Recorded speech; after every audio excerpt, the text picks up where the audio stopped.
TikTok dan saya unggah di akun milik saya.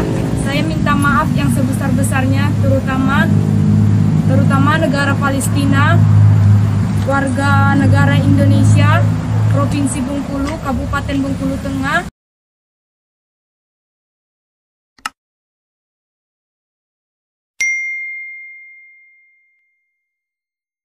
Perbuatan saya yang saya buat di video TikTok dan saya unggah di akun milik saya minta maaf yang sebesar-besarnya, terutama negara Palestina, warga negara Indonesia, Provinsi Bengkulu, Kabupaten Bengkulu Tengah. Saya siap menerima resiko dari perbuatan saya ini. Saya sangat minta maaf yang sebesar-besarnya buat semua yang tersinggung atas perbuatan saya ini. Terima kasih. Hari ini sedang dirundung masalah konflik di Palestina. Dalam konflik itu posisi pemerintah Indonesia dari dulu sudah sangat tegas. Indonesia menentang agresi Israel di Palestina. Sejak zaman Soekarno, sikap itu nggak pernah berubah. Sampai sekarang masih diteruskan. Sayangnya di Indonesia setiap kali konflik meletus di Palestina justru dijadikan sarana untuk agitasi berlebihan. Dibonceng dengan isu agama, gerombolan pengasong agama memakai momentum ini untuk beraksi. Setidaknya mereka punya bahan untuk menarik perhatian publik, juga untuk merekrut anggota-anggota barunya. Di berbagai aksi mendukung Palestina, kita saksikan bendera organisasi terlarang seperti HTI dikibar-kibarin lagi. Bukan hanya para pengasong agama yang beraksi, para pengepul sedekah juga gercep banget. Di jalan-jalan kita mulai melihat bertebaran spanduk simpati untuk Palestina lengkap dengan nomor rekening dengan font yang sangat besar agar kelihatan. Setiap momentum seperti ini, gerakan aksi cepat transfer langsung merebak. Mereka pandai mengintip isu yang sedang marak untuk mengepul sumbangan dari masyarakat Indonesia. Tokoh-tokoh agama seperti Abdul Somad juga nggak kalah gercep. Ia menyerukan sumbangan untuk Palestina. Masalahnya, duit yang terkumpul itu kita nggak tahu bakal disalurkan kemana. Di pinggir-pinggir jalan, orang bawa-bawa kardus kosong meminta sumbangan juga untuk sumbangan ke Palestina. Dengan dalih perjuangan Palestina dan kita nggak pernah tahu kardus-kardus itu juga akan berakhir di mana nantinya. Pernah sekali waktu, Dubes Palestina untuk Indonesia menyatakan bantuan-bantuan masyarakat dari para pengepul sumbangan itu nggak pernah sampai tuh ke masyarakat Palestina. Nah, gerakan aksi cepat transfer ini emang gercep banget memanfaatkan setiap momentum. Tapi soal disalurkan kemana, kita nggak pernah tahu. Wong Dubes Palestina aja nggak tahu kemana disalurkan duitnya. Tindakan berlebihan juga kita saksikan di dunia pendidikan kita. Di Bengkulu, seorang siswi dikeluarkan dari sekolah karena membuat postingan di TikTok yang katanya menghina Palestina. Seorang siswi sekolah melakukan kesalahan, mestinya ya biasa saja. Namanya juga anak sekolahan, apalagi hanya sebuah postingan di medsos. Justru institusi sekolah punya tanggung jawab jika seandainya siswi ini salah, mendidik siswinya jika memang berbuat sesuatu yang tidak sesuai. Toh dia bukannya kriminal atau memakai narkoba atau mengajak tawuran.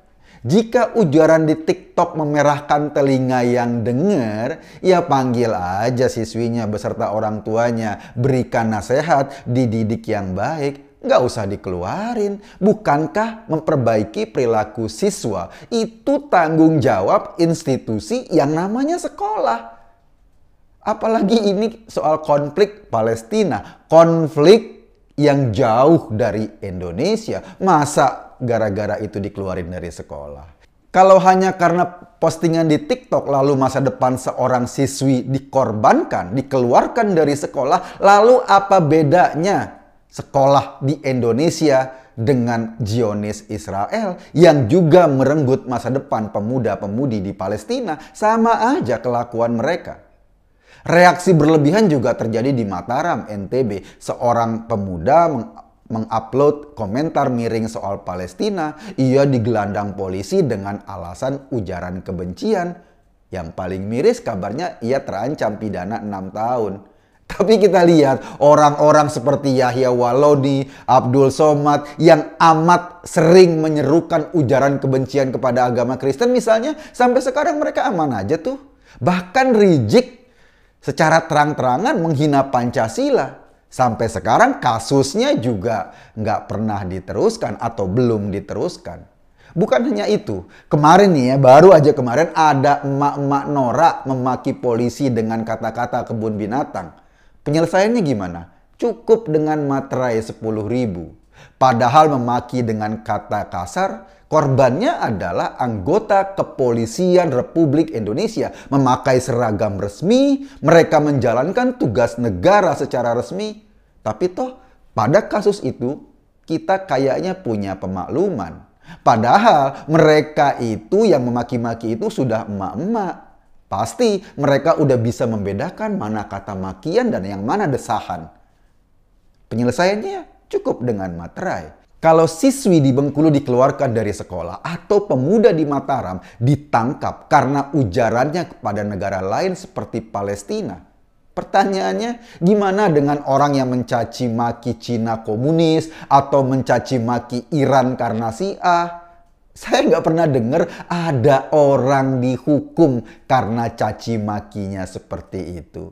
Karena emang nggak logis juga sih hukum di Republik Indonesia turun buat ngurusin ekspresi WNI kepada negara yang lain. Kita berharap materai 10.000 juga berlaku untuk para pemuda ini. Pada anak-anak muda, bukan hanya buat emak-emak yang etikanya nyebelin itu. Ada lagi yang berlebihan dalam mengekspresikan dukungan pada Palestina.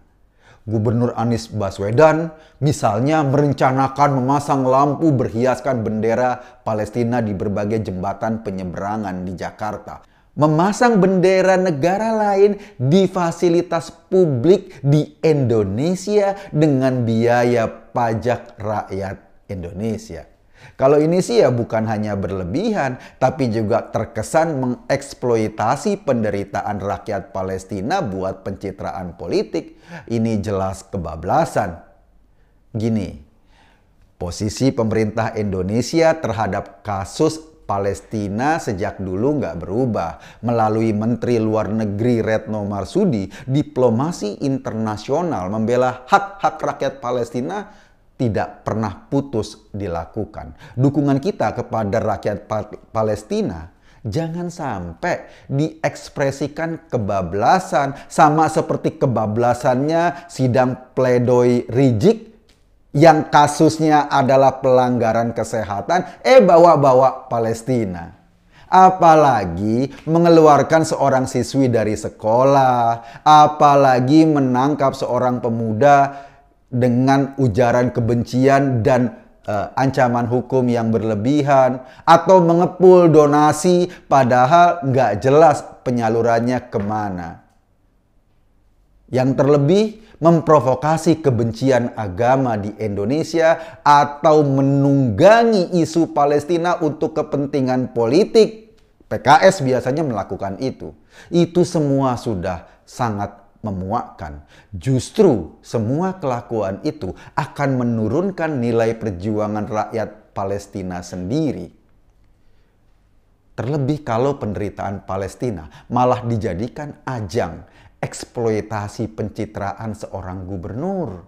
Seperti yang dilakukan Anies di Jakarta.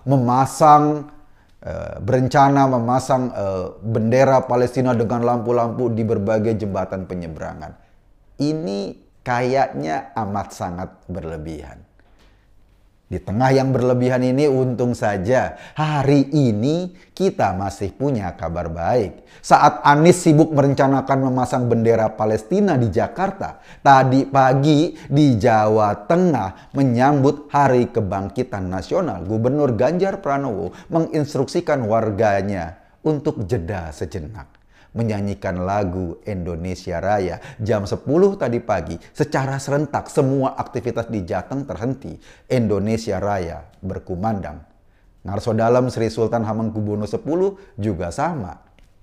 Maka pagi ini langit Jogja dan langit Jawa Tengah dihiasi oleh ekspresi rasa cinta tanah air yang menggebu. Sebab cinta tanah air harus diekspresikan, dinyatakan dengan tulus, dengan kadar yang pas dan cara yang tepat. Begitupun pembelaan pada Palestina juga penting dilakukan dengan cara yang tepat, bukannya mengeksploitasi secara kebablasan.